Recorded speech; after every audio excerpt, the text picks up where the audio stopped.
আজকে আমি দেখাচ্ছি বাঁধাকপির পেঁয়াজি। তার জন্য আমি বাঁধাকপি নিয়ে নিচ্ছি, ঝিরে ঝিরে করে কেটে রেখেছি। এবার এর মধ্যে দেবো ধনেপাতা, এরপরে দেবো পেঁয়াজ কুচি, তারপরে দেবো লঙ্কা কুচি, দিয়ে দেবো কাচকি মাছ। আমি প্রায় 1 মুঠোর মতন কাচকি মাছ দিয়ে দিলাম। এর মধ্যে নুন দিলাম স্বাদ অনুসারে, হলুদ গুঁড়ো, একটু ভাজা মশলা গুঁড়ো দিলাম। দিয়ে এবার এটাকে খুব ভালো করে, ভাজা মশলার মধ্যে আছে ধনে জিরে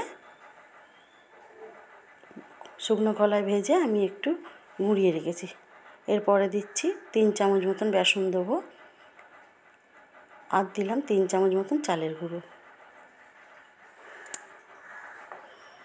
খুব ভালো করে এটাকে আমি মেখে নেবো। যদি চালের গুঁড়ো না থাকে আপনারা সুজিও দিতে পারেন। দিয়ে এবার আমি পেঁয়াজির আকারে গড়ে নিচ্ছি সব কটা। এটা খেতে খুব ভালো লাগে, চা দিয়ে করে খাবেন, ভাতের সাথেও খেতে পারেন, গরম ভাতে ডালের সাথে খুব ভালো লাগে খেতে।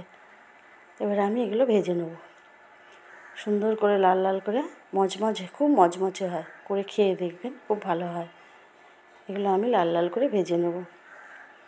আর এইভাবে করে খান না, খুব ভালো লাগবে খেতে।